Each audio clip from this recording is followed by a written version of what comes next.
Buenas tardes con todos los que nos siguen en este grupo de voluntariado para atender las urgencias psicológicas. En primer lugar, yo quiero agradecer, ¿no?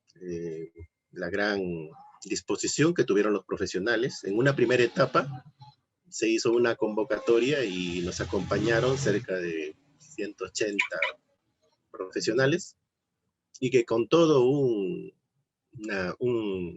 una vocación de servicio dieron horas de esforzada labor para atender esa demanda que estaba instaurada en todo el mundo.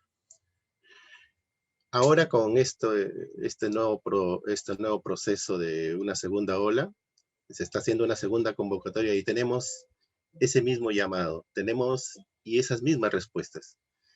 Yo creo de que hay que reconocerles a nuestros colegas esa disposición humana que tienen para que al frente de un teléfono puedan darnos tanto bien a la sociedad en general. Las circunstancias que estamos pasando son bastante especiales y nuestra profesión, ¿no?, se hace muy necesaria en estos momentos. Nuestro reconocimiento para todos los que nos acompañan en esta cruzada que tiene el Consejo Directivo Regional Lima Callao 1 y que de alguna manera realza vuestra labor. Y yo creo que en ustedes mismos también queda como el resultado de una buena acción, como el resultado de un gesto profesional que hace mucho bien a las personas que lo necesitan. Quiero comenzar esta ponencia, que yo diría este conversatorio, porque es casi un acercamiento a lo que se ha escrito en todo lo que se relaciona a urgencias psicológicas. Y lo digo sinceramente porque esta forma de abordar los pacientes vía telefónica no estaba contemplado en los trabajos que estamos haciendo nosotros a diario.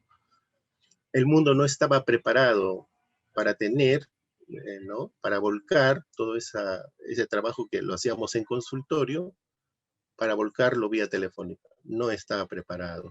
Se está escribiendo recién una nueva historia porque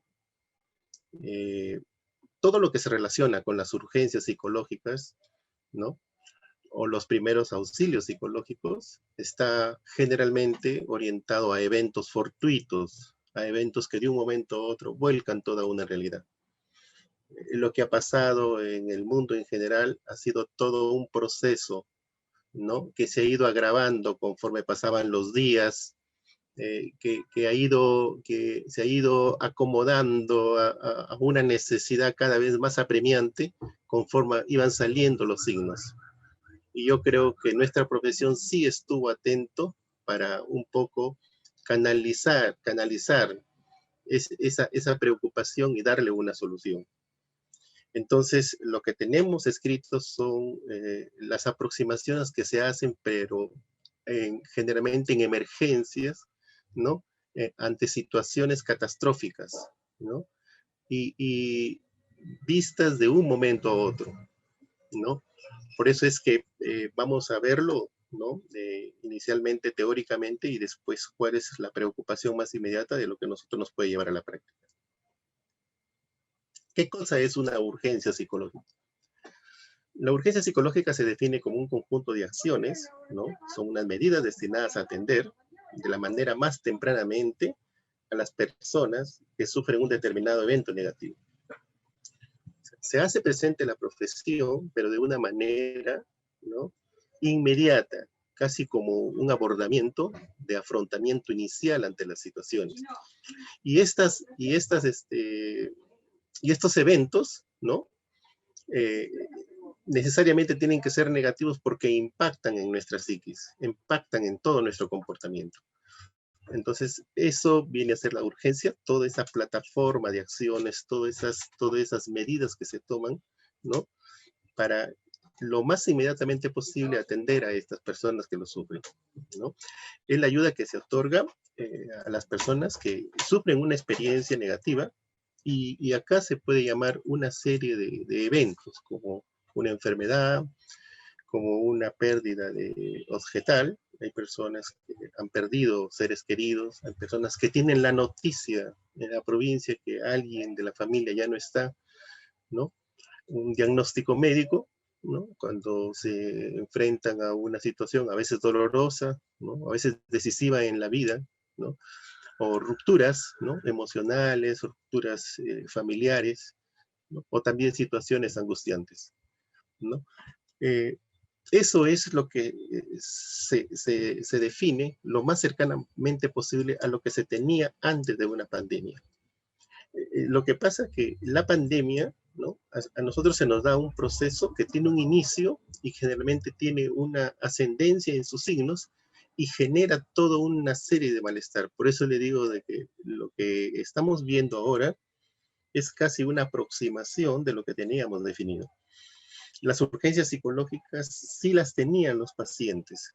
Sí era evidente que de alguna manera estaban sufriendo una serie de signos, pero todos en diferente medida, todos en diferente causalidad y sobre todo con una realidad muy, muy variada.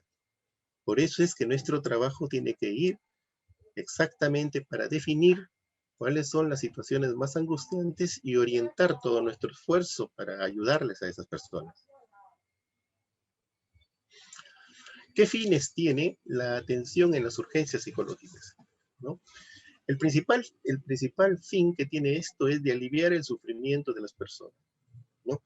Cualquier evento que se nos presente en este tipo de situaciones, como el que estamos viviendo, ¿no?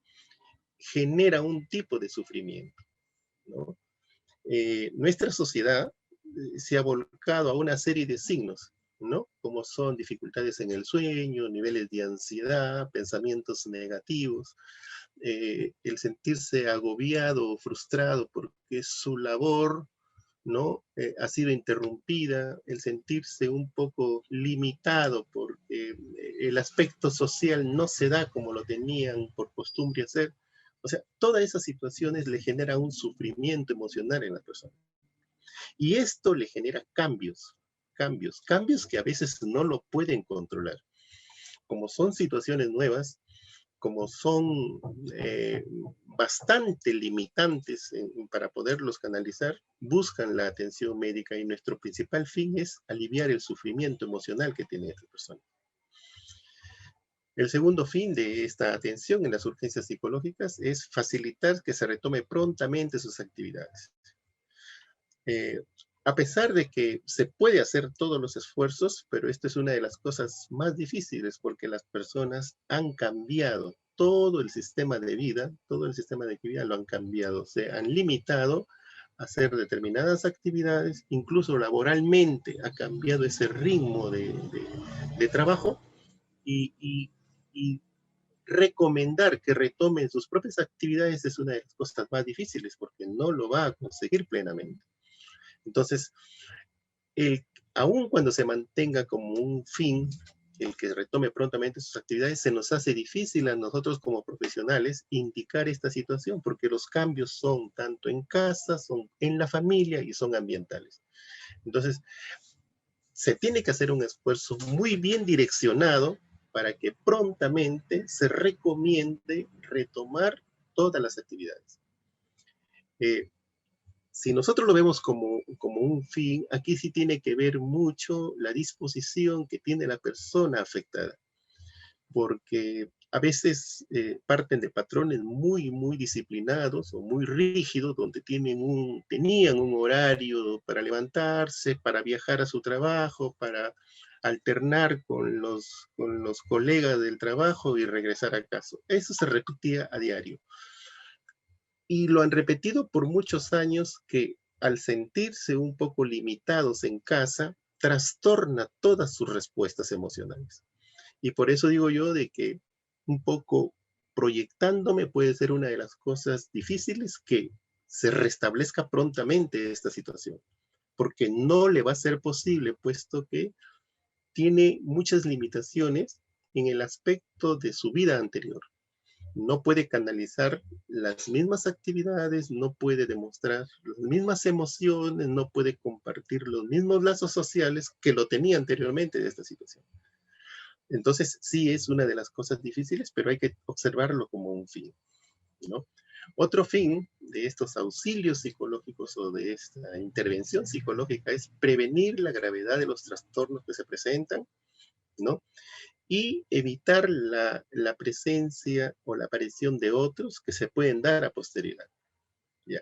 Generalmente las personas que nos consultan nos hacen saber de una serie de signos, de una serie de perturbaciones que alteran su comportamiento, ¿no? Entonces nosotros debemos prevenir, con ligereza y a grosso modo dar las indicaciones más iniciales para prevenir esta situación e incluso, ¿no?, evitar que se agrave la aparición de otros. Cabe la posibilidad de que nos enuncien una serie de problemas. Nosotros tenemos que ver la manera de que esto se corte, de que esto no se vuelva a presentar y evitar la aparición de unos signos posteriores. Es muy común que las personas nos consulten determinada, por ejemplo, signo que, por ejemplo, tienen dificultades para dormir, ¿no?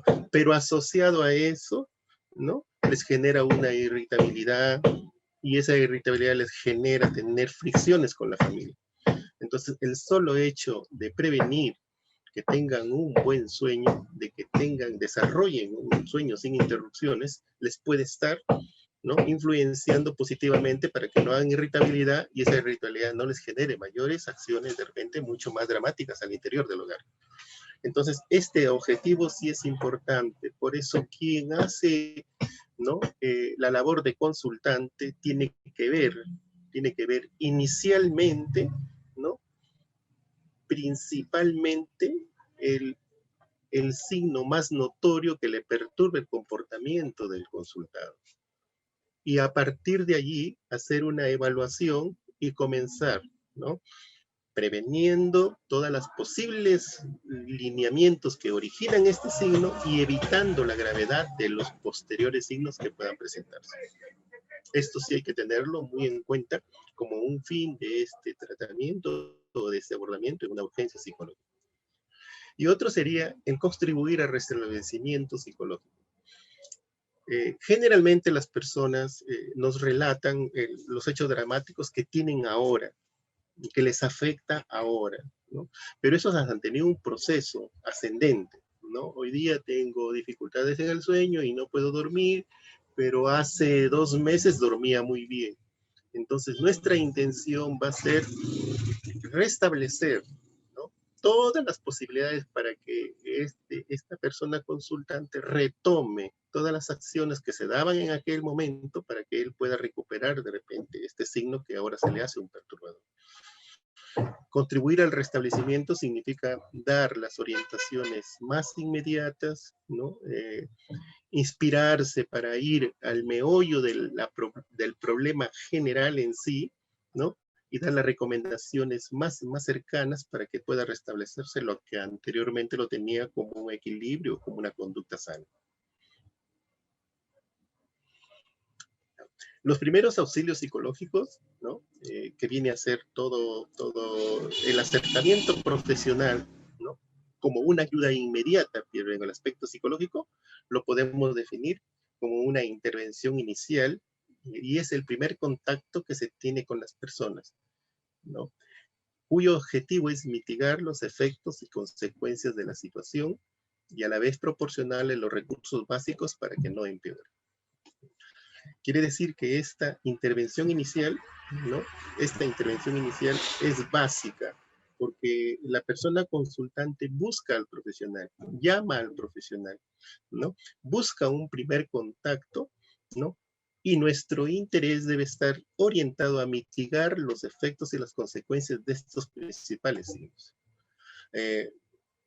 Quienes conocen más de urgencias psicológicas, quienes están mejor entrenados en el mundo, es la sociedad japonesa, que ellos tienen los parámetros más modernos para abarcar este soporte que pueden dar los psicólogos en esta situación. Y acá en nuestra América son los mexicanos y colombianos, son las personas que conocen más de este tipo de primeros auxilios psicológicos. Pero ha cambiado todo. Ellos lo tienen solamente en situaciones de desastres y de emergencias. Así está escrito. Nunca se vio dar un auxilio psicológico a través de un teléfono, a través de una videollamada. O si se quiere, recién se están estructurando estas nuevas vías de atención en esta especialidad. Entonces ellos nos recomendaban la palabra, el acercamiento, el abrazo, que significa un gran apoyo para las personas que están sufriendo en ese momento, ese tipo traumático, cualquiera de estas afecciones. En nuestro caso no es posible. En este caso, nuestros primeros auxilios psicológicos tienen que estar dirigida o basada principalmente en la palabra, en el convencimiento que nosotros tengamos la madurez de alcanzar, en el propósito de llegar a los sentimientos de la persona, en todo el interés que tengamos de que esta persona recupere, de que esta persona sea consciente, de que esta persona colabore en su propia recuperación. O sea, así, lejano, a distancia, porque eso es nuestro principal propósito frente a estos auxilios psicológicos. Ya no estamos en la posibilidad de poder pararnos enfrente de estas personas, de poderles hablar, o a veces sin decir ninguna palabra, darles un abrazo que puede ser plenamente reconfortable. Ya no estamos en esa situación. Ya no estamos en esa situación de repente acomodar un cuerpo, trasladar un herido o hacer algo por una herida sangrante, ¿no? O mitigar un llanto, o consolar a través de una palabra que la persona me escuche, que hay alguien presente y cercano en ello.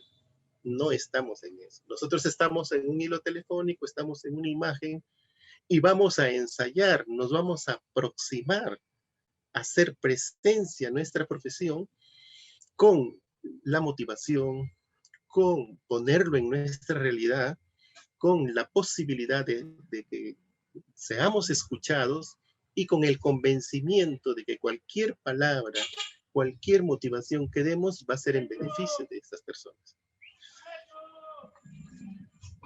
La intervención en crisis. Las situaciones críticas son variadas. Hoy en día la sociedad se mueve bajo ciertas situaciones críticas. Tenemos impacto de las noticias de nuestra familia, de nuestros amigos, de nuestros vecinos y conocidos. Tenemos impacto de las noticias por la televisión o por la radio que vienen a ser completamente negativas. Tenemos nuestra realidad de sentirnos a veces frustrados, de no poder visitar nuestra familia, de no poder hacer una vida común y corriente, de divertirnos, de pasear en un parque o de compartir con las amistades. Eso nos genera una crisis, ¿no? Intervenir en esta situación significa aplicar una estrategia en los momentos donde hay una desorganización grave. Existen personas que hoy en día nos están dando a conocer todas esas posibilidades de un gran desorden. Se les perturba el sueño, el apetito, su sentido del humor, se perturban y no se acomodan a la labor que tenían ellos de responder profesionalmente o cualquier tipo de labor, están restringidos, ¿no?, en sus casas y de alguna manera se les corta la oportunidad de visitar y de compartir. Entonces, eso les genera una crisis. Esta intervención que se hace, ¿no?, es cuando no se ha tenido una ayuda exitosa. El psicólogo participa frente al fracaso de que la pareja le dice que se tranquilice, los hijos le dicen que les acompañe.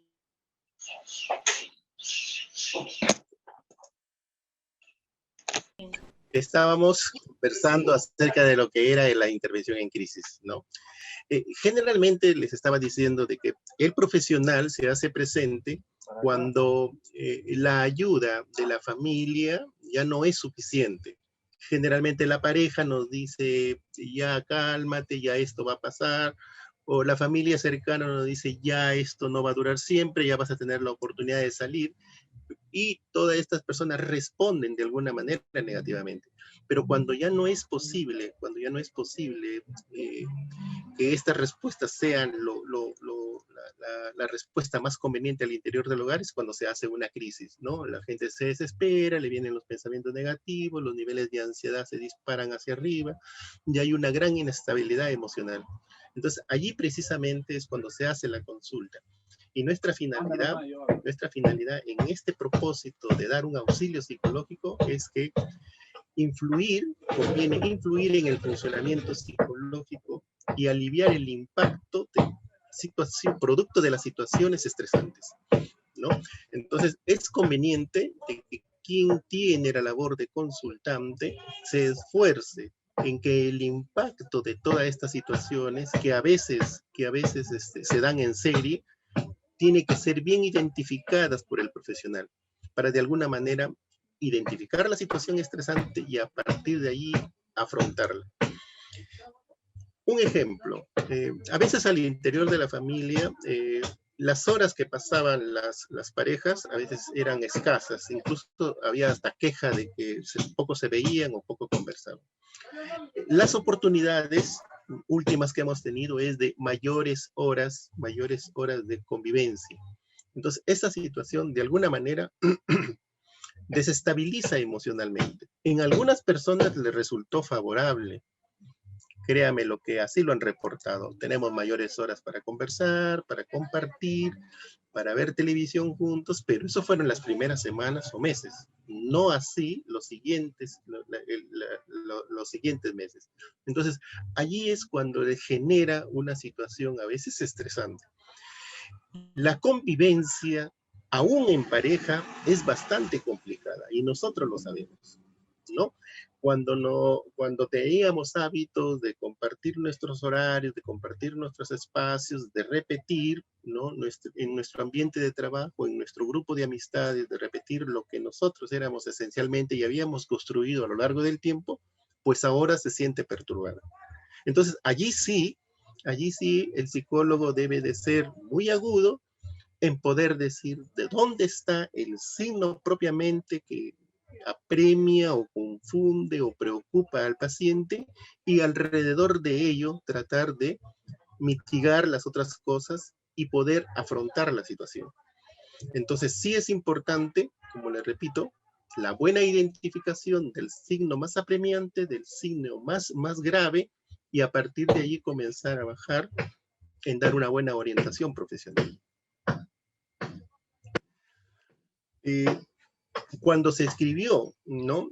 La participación de los psicólogos en situaciones de emergencia, cuando se escribió se hizo una intervención de primera instancia o lo que se llama de intervención inicial, o se hizo una intervención de segunda instancia.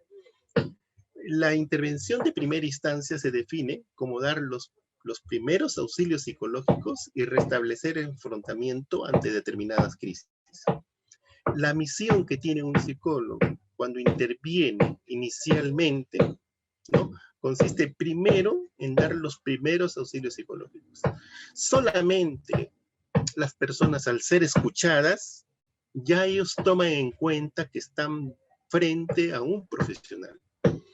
Los primeros auxilios psicológicos van a estar orientados a restablecer el afrontamiento en crisis, hacerlo real con sus signos, ubicarlo estratégicamente en lo que responde su hogar, su familia, su sociedad, y a partir de allí ensayar una respuesta que afronte esa situación que le está perturbando.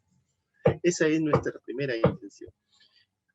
Colaborar para clarificar la situación y encontrar un caminito junto con el paciente de poder encontrar una solución, de poder encontrar una calma, de poder encontrar una racionalización de los hechos y poder orientarse a restablecer su equilibrio emocional.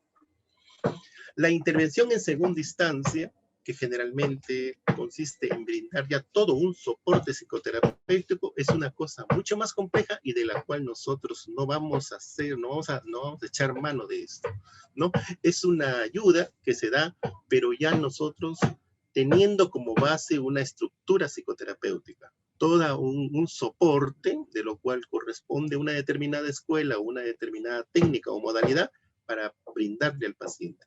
Eso no es posible en nosotros. Nosotros estamos dando una atención cercana y de intervención inicial a las principales preocupaciones que tienen las personas ante esta situación tan particular que estamos viviendo. No solamente el Perú, sino el mundo.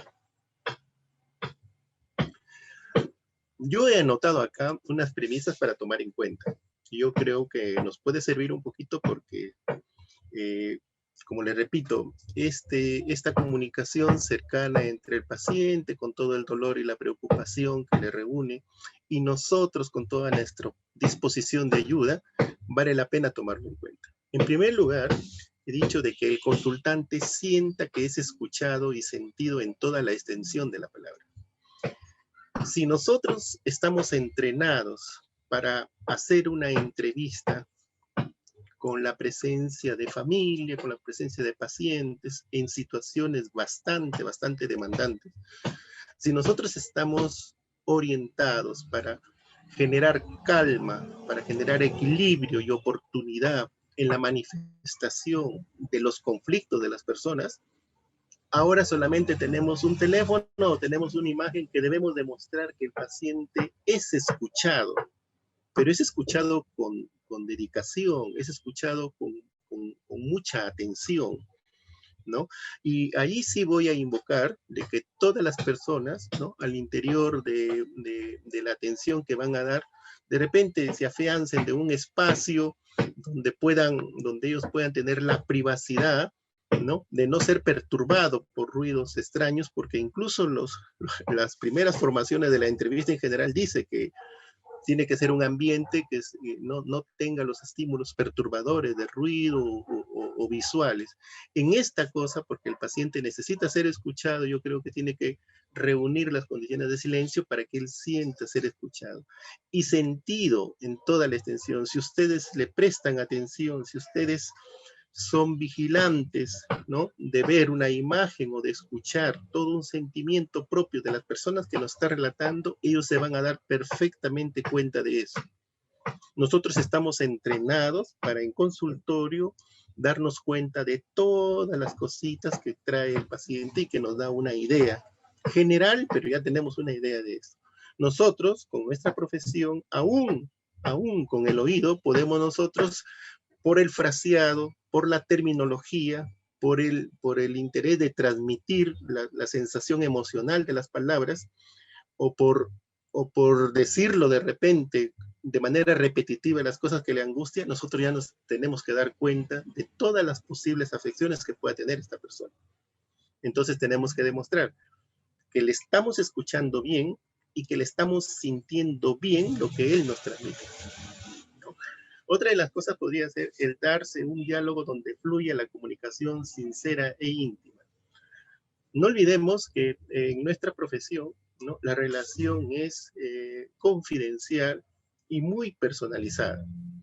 Eso tenemos que volcarlo nosotros ahora a este medio que tenemos, el teléfono, ¿no? El que sea un diálogo fluido conviene porque es el psicólogo, y esto no lo olviden, quien debe dirigir la entrevista. Es el psicólogo quien debe dirigir la consulta. Muchos pacientes nos dan en un determinado momento una serie de signos. Nosotros tenemos que decirle cuáles son los signos más angustiantes, cuál es lo peor que está sintiendo en este momento. A partir de ahí ponemos un orden, porque se nos puede relatar de que hay un trastorno del sueño, de que no tiene trabajo, de que se peleó con la pareja, y nos va a confundir nosotros en un propósito de ganar estabilidad para esta misma persona. Entonces tenemos que preguntarle cuál es lo que más le preocupa en este momento, y sobre eso nosotros canalizamos, sin dejar de tomar en cuenta lo que hay a su alrededor, pero nosotros priorizando un determinado signo. Y esta comunicación, que tiene que ser fluida, que tiene que ser sincera e íntima, lo tiene que sentir la persona que nos consulta. Entonces sí vale la pena que pongamos la dedicación para escuchar, que pongamos toda la sensación de que nuestro paciente está sintiendo ser escuchado, y a través de un diálogo fluido, a través de una comunicación sincera e íntima. También conviene que identificar la principal demanda de la llamada. Le decía esto porque a veces se nos da una serie de situaciones que todas son de alguna manera importantes para que el paciente lo repita. Pero nosotros tenemos que definirlo, ya les repito, tenemos que definirlo como la principal preocupación, y a partir de allí canalizar la mejor orientación para aliviar eso y de otra, y indirectamente las otras cosas que nos puedes estar diciendo. Priorizar el principal motivo, aun cuando esté inserto en otro tipo de problema. Generalmente los problemas no son únicos, no vienen particularizados. Los problemas vienen en un conjunto. Las personas, basta que tenga, por ejemplo, una alteración en el trabajo y le afecta en su vida personal, le afecta en su vida social y familiar. Entonces, no debemos perder de vista esto. Pero lo principal fue, por ejemplo, perder el trabajo. Y eso sí, nosotros tenemos que tener una visión muy clara, muy transparente de identificar, ¿no? Aun cuando esté inserto en otros problemas, nosotros tratarla de definir y además de que puede haber una conexión directa, pero nosotros particularizamos esto y damos solución de una manera muy, muy direccionada la principal preocupación que tiene el paciente. También considero yo que el consultante sienta que está recibiendo atención, orientación y acompañamiento. Ya le decía yo de que al sentirse escuchado, ¿no? Él está recibiendo atención porque la persona le está escuchando con dedicación. Está dedicando ese tiempo profesional a escuchar la preocupación principal del paciente, ¿no? Como respuesta a esto, va a tener una orientación. Los profesionales estamos entrenados para dar una orientación, para dar un soporte o para dar una psicoterapia. En esta oportunidad solamente puede ser una orientación o consejería o un soporte psicológico. Psicoterapia no es lo recomendable porque requiere de otros ambientes, requiere de otra, tomar en cuenta de repente una evaluación y para poder orientar toda esta situación. Y al final, el paciente tiene que sentirse un acompañamiento y que eso es lo que busca. Cuando se siente escuchado, cuando se siente que la comunicación es muy bien direccionada, cuando hay un principal motivo y siente que está siendo muy bien orientado en ese aspecto, entonces hay un sentimiento de sentirse acompañado. Ve que un profesional está escuchando, está orientando y está dando un soporte, él se siente acompañado. Yo he considerado esto porque en nuestro trabajo diario lo estamos teniendo en cuenta, ¿no? Lo debemos tener en cuenta y yo creo que lo principal acá, ¿no? Es las preguntas, ¿no? Los aportes o la comunicación que pueda de alguna manera llevarnos a llevar mejor este trabajo, porque es, es muy importante lo que se está haciendo, ¿no? La realidad que estamos viviendo es muy apremiante para millones de personas y nuestro trabajo se está vistiendo, yo creo, de franc para dar respuesta a tanta demanda y tanta preocupación que existe en nuestra sociedad. Por favor, si hubieran preguntas.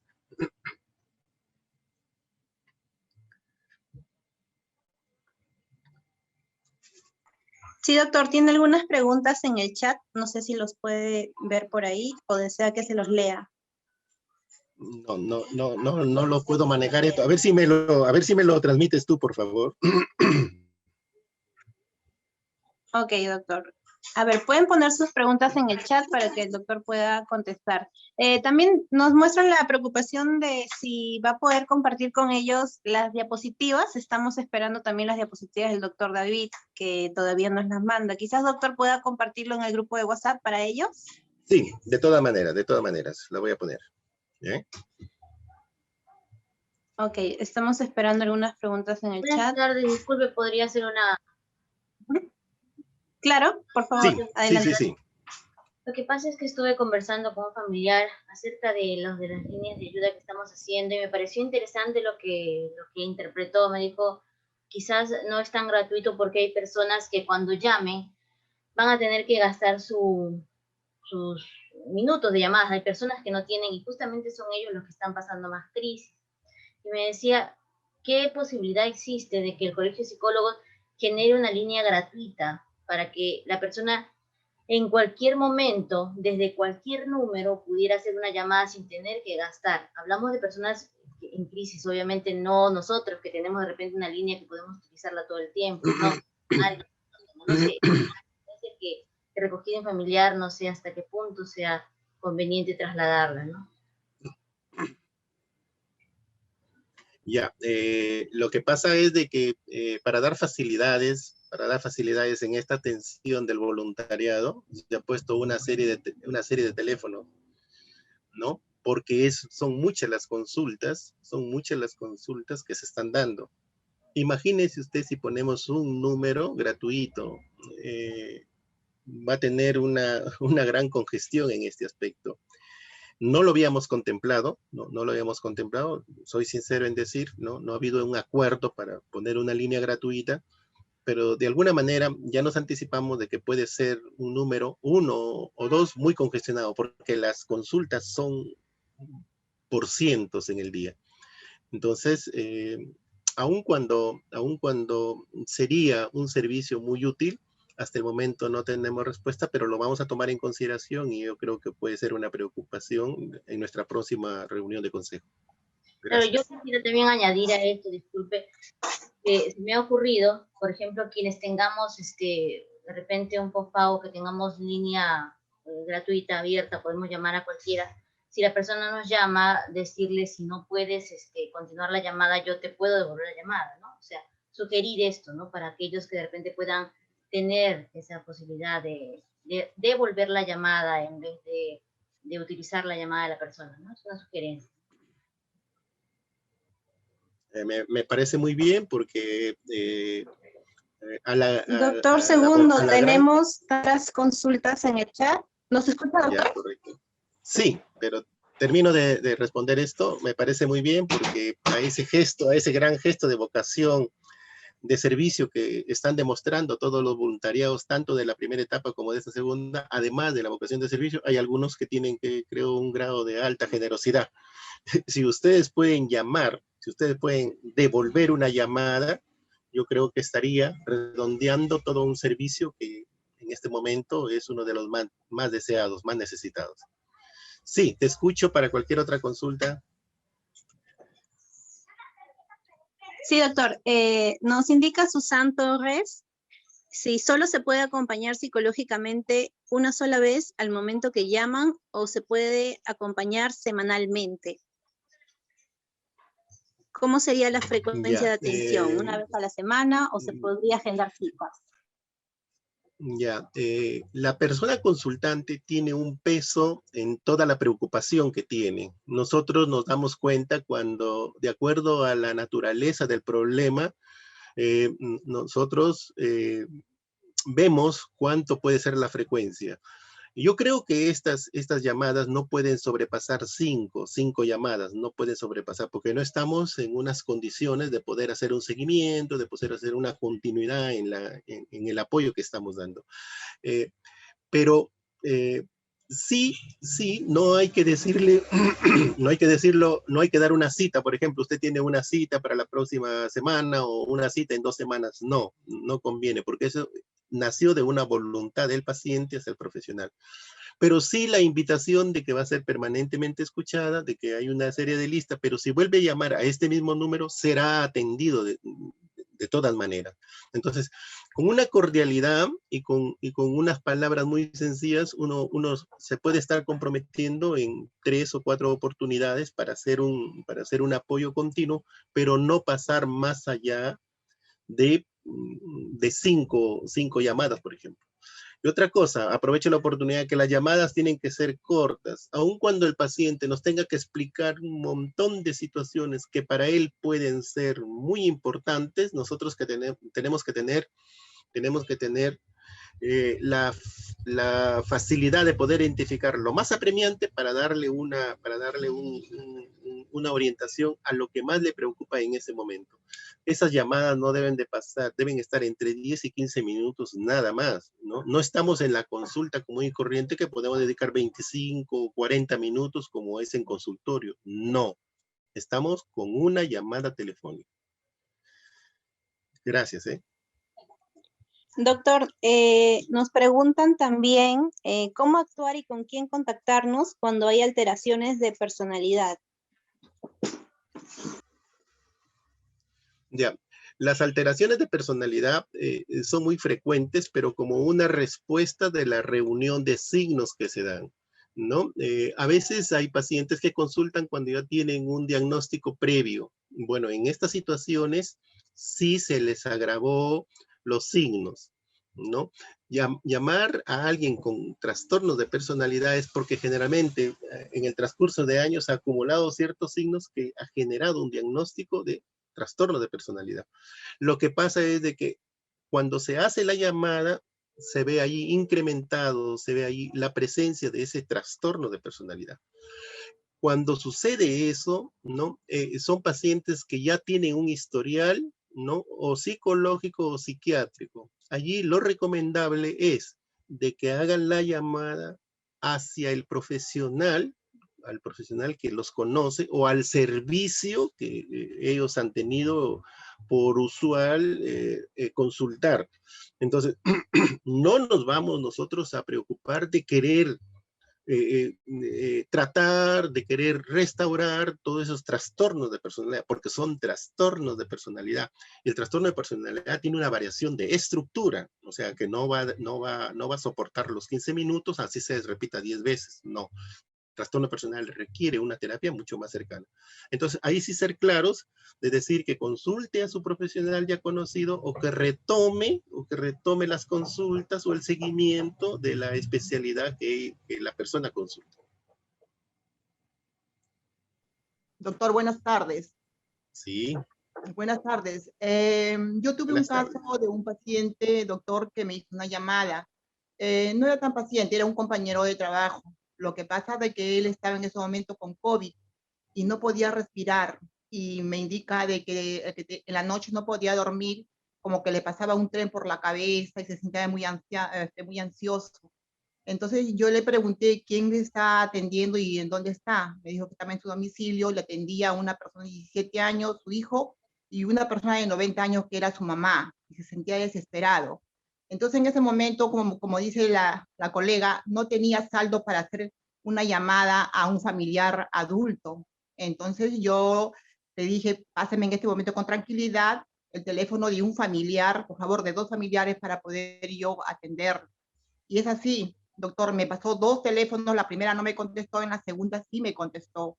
Y entonces yo le llamé a ese familiar y le indiqué con una forma muy tranquila, le dije que por favor visite a esa familia que está más cercano y que le dé su apoyo. Así fue, doctor. Se lo llevaron al hospital Negreiros, lo internaron, doctor.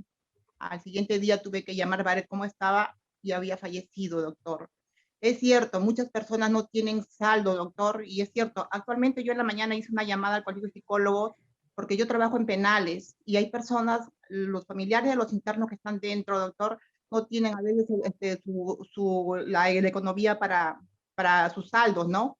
Y entonces yo le he indicado de que por favor me timbren y yo le devuelvo la llamada, doctor. Eso es todo, gracias. Qué buenas respuestas tuviste, pero imagínense ustedes un paciente que tiene COVID con dificultades para respirar. Ahí solamente se le pide, ya solamente nosotros enterarnos del diagnóstico propiamente y las dificultades que tiene, vemos la gravedad del caso. Ha ido más pedirle que es suficiente, con esa información nos basta para nosotros darle el apoyo. Solamente que nos escuche lo que nosotros tenemos que decir. Bueno, buena decisión de la profesional porque se contactó con unos familiares más cercanos, ¿no? Y de alguna manera ella devolvió la llamada. Lo que estaba diciendo inicialmente, nuestro trabajo es de vocación, es de servicio, vocación de servicio. Y a eso le estamos agregando algo generoso, algo que el paciente lo necesita, nuestra llamada, pero nuestra llamada, como un interés personal. Listo, yo creo de que hay muchos colegas que se deben sentir muy bien porque están completando más allá de las posibilidades todo un recurso que es propio, que es humano y que desde acá se les reconoce.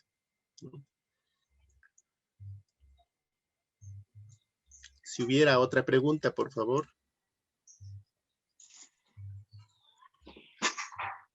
Doctor, ya no tenemos más preguntas, pero hay muchos agradecimientos de los voluntarios que han disfrutado la ponencia.